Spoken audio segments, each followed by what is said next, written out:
پشاور گیا تو جماعت میں انہوں نے کہا جی یہاں ایک وکیل صاحب ہیں، تبلیغ والوں کو بہت گالیاں دیتے ہیں،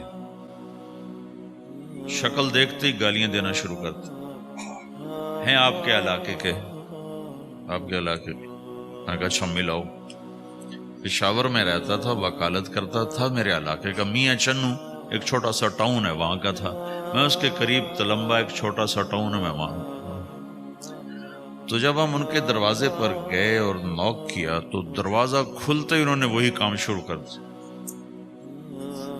دیکھتے ہی۔ اور کہا میں نے تمہیں کتنی دفعہ کہا ہے، وہ جو مقامی، کہ تبلیغ والوں کو میرے دروازے پر مت لایا کرو۔ تو اب بتاؤ، میں اگر یہ تبلیغ کے رگڑے نہ لگے ہوتے تو میں تو 2 تھپڑ اس کے منہ پہ مارتا، یا مفتی صاحب کی طرف فتویٰ سناتا، تو اسلام سے خارج ہو گیا ہے، توبہ کر۔ میں نے اس سے کہا بھائی میں تو تبلیغی بن کے آپ کے پاس نہیں آیا، میں تو اس لیے آیا ہوں کہ مجھے پتہ چلا کہ آپ میاں چنو کے ہیں اور میں تلمبے کا ہوں، تو میں تو اس لیے آپ کو ملنے آیا ہوں۔ تو ایسے ہوا، اچھا آپ تلمبے کے ہو؟ میں نے کہا تلمبے کا ہوں۔ کہو اچھا اچھا اچھا، بڑی مہربانی، فرمائیے۔ میں نے کہا فرمائیے ایسے تو نہیں ہوگا، گھر بٹھاؤ پھر فرمائیے ہوگا۔ تو اس نے دروازہ کھولا، ہمیں بٹھایا، میں نے کوئی تبلیغ کی بات نہیں کی، چائے وائے پلائی۔ تو میرے والد صاحب اپنے علاقے کے مشہور آدمی تھے، تو جب میں نے اپنا تعارف کرایا تو وہ اور خوش ہو گیا، کہا تو آپ کے باپ کا الیکشن تو میں نے لڑا ہے، انہوں ان کے لیے ووٹ مانگنا۔ تو ایسا خوش ہو گیا، کھل گیا، چائے پلائی، بات چیت ہوتی رہی۔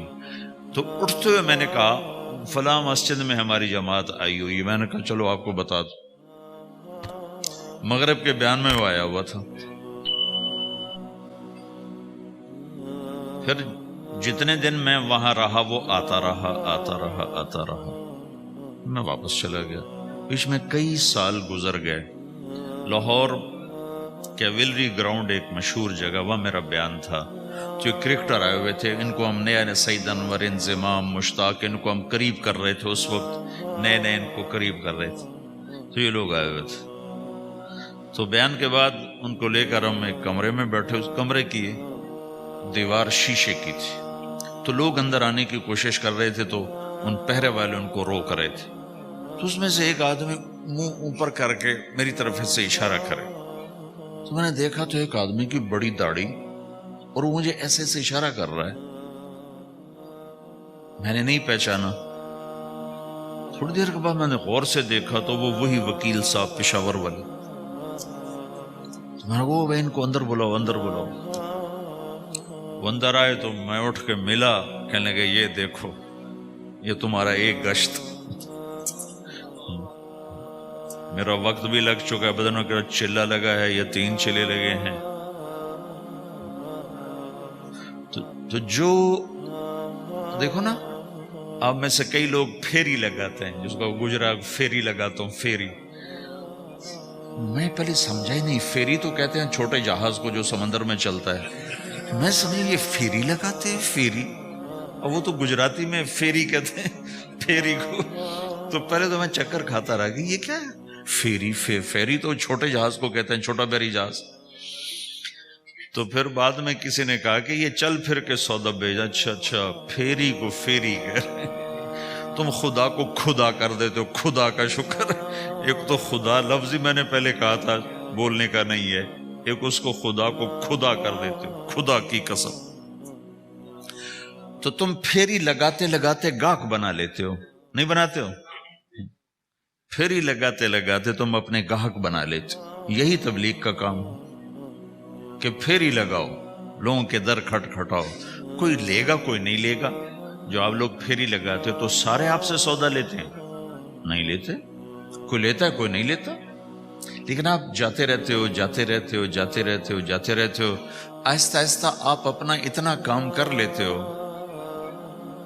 کہ آپ کی روٹی چل جاتی۔ تو سارے نبیوں نے پھیرا لگایا، کوئی نبی گھر نہیں بیٹھا، کہ میرے پاس کوئی آئے گا تو اسے سکھاؤں گا. ہر نبی نے پھیرا لگایا. اور داؤد علیہ السلام نے ایک دفعہ یہ کیا، ایک بڑا عبادت خانہ بنایا اور اس کی دیواریں اونچی کر دی، اتنی اونچی کہ اندر کوئی جا نہ سکے. اور یہ طے کیا کہ ہفتے میں ایک دن میں کسی سے نہیں ملوں گا، صرف اللہ اللہ کروں گا. ہفتے میں ایک دن. تو وہ پہلا دن تھا، اندر سے تالا لگا دیا اور خود اندر بیٹھ گئے. اور پہلا دن ہے کہ میں آج کسی سے نہیں ملوں گا. تو میرے رب کو یہ بات پسند نہیں آئی کہ نبی کا کام کٹ کے بیٹھنا نہیں ہے، لوگوں میں جانا ہے. تو اللہ تعالیٰ نے انسانی شکل میں 2 فرشتے اندر اتار دیے. اذ تصوروا المحراب ففزع منهم قال لا تخف خصمان بغى بعضنا على بعض فاحكم بيننا. کہا جی حضرت ہمارا جھگڑا ہو گیا ہے، ہم آپ سے فیصلہ کروانے آئے. تو داؤد علیہ السلام ڈر گئے کہ دروازہ بند ہے، یہ آئے کہاں سے؟ دیوار اتنی اونچی ہے کہ اس کے اوپر سے چھلانگ لگا کبھی اندر نہیں آ سکتے. تو یہ کون ہے، آئی کہاں سے؟ دروازے کو دیکھیں تالا لگا ہوا ہے، دیوار کو دیکھیں اتنی اونچی ہے، تو کون چھلانگ لگا کے اندر آئے گا؟ تو ڈر گئے. تو کہنے لگے جی آپ ڈرے نہیں، ہمارا جھگڑا ہو گیا. کہ کیا جھگڑا ہے؟ کیا جھگڑا ہے؟ کہ ان ھذا اخی لہ 99 نعجہ ولی نعجۃ واحدہ فقال اکفلنیها وعزنی فی الخطاب. یہ میرا بھائی ہے، اس کے پاس 99 بکریاں ہیں، بھیڑیں، 99 بھیڑ ہے، اور میرے پاس ایک ہے. یہ مجھے کہتا ہے ایک بھی مجھے دے دے، میری 100 پوری ہو جائے. تو آپ بتاؤ یہ غلط کر رہا ہے کہ ٹھیک کر رہا ہے؟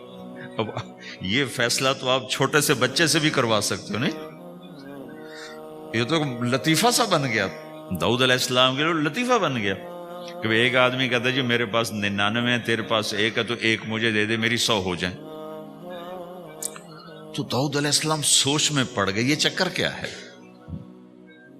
تو ایک دم ان کو خیال آیا کہ اوہ، میرے رب نے مجھے پیغام بھیجا ہے کہ داؤد تجھے بندوں کو دعوت دینے کے لیے بھیجا ہے، مصلی پر بیٹھنے کے لیے نہیں بھیجا.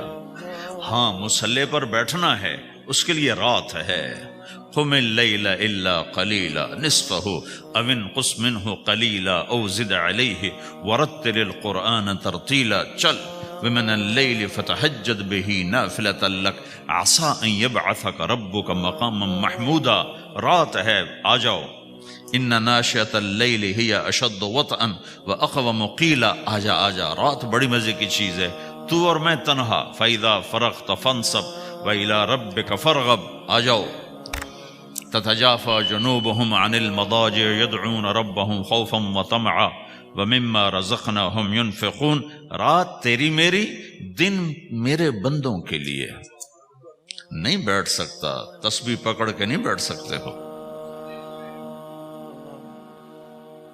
تو اس پر داؤد علیہ السلام سجدے میں گرے. آیت سجدہ ہے اس لیے میں نہیں پڑھتا ہوں. سجدے میں گرے اور کہا یا اللہ معافی کر، یا اللہ معاف کر دے، یا اللہ معاف کر دے.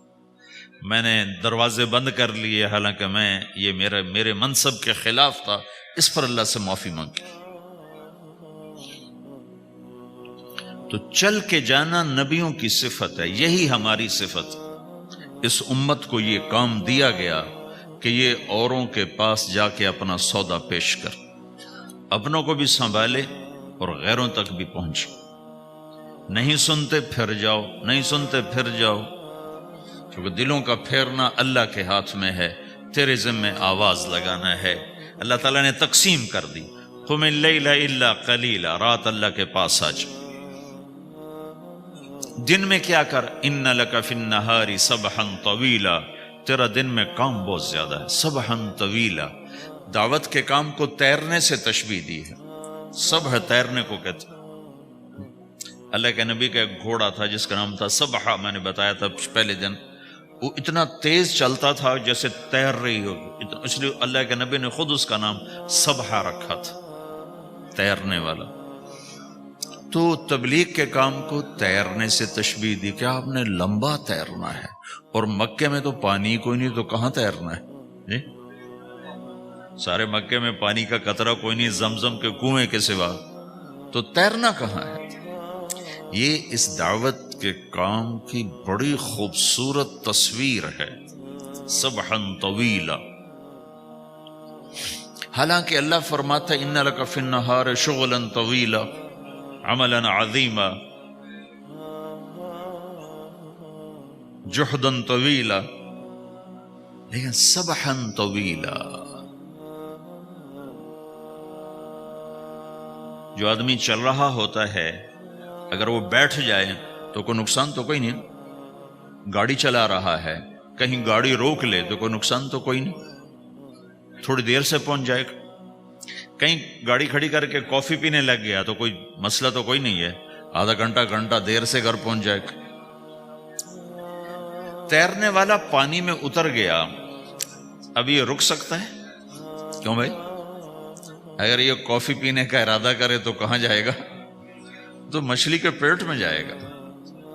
پانی میں اترنے کے بعد اختیار ختم ہے، اب تیرنا ہے۔ کہاں تک؟ دوسرا کنارہ جب تک ہاتھ میں نہیں آتا تیرنا ہے، سبحا طویلا۔ جب تک آخرت کا کنارہ ہاتھ میں نہیں آتا، اے میرے نبی تجھے دعوت کا کام کرتے ہی رہنا ہے، کرتے ہی رہنا ہے، کرتے ہی رہنا ہے، تیری چھٹی کوئی نہیں۔ سبحا میں یہ اشارہ تھا کہ چھٹی کوئی نہیں، یہ موت تک کا کام ہے۔ وَاعْبُدْ رَبَّكَ حَتَّى يَأْتِيَكَ الْيَقِينُ۔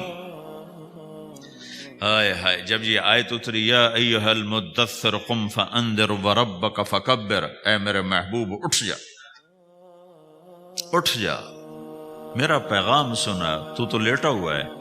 تو اس پر آپ نے کہا خدیجہ انقطع ایام النوم والراحہ، میرے آرام کے دن چلے گئے، میرے سونے کے دن چلے گئے، میرے رب نے مجھے کہا ہے اٹھ جا اور میرا پیغام سنا۔ تو اس وقت تو کوئی جاننے والا نہیں تھا، تو پہلے آپ چپ کے بات فرما رہے تھے، پھر اللہ نے کہا کھل کے کہہ، تو پھر آپ نے کہا میں خدیجہ میں کس کو کہوں، میری کون سنے گا؟ من ادعو من یستجیب۔ تو حضرت خدیجہ نے عرض کی یا رسول اللہ آپ دعوت دینے میں پہل کریں، میں لبیک کہنے میں پہل کرتی ہوں۔ تو بھائیو، دعوت ہمارا سرمایہ ہے، دعوت سے ایمان بنتا ہے، ایمان سے عمل بنتا ہے۔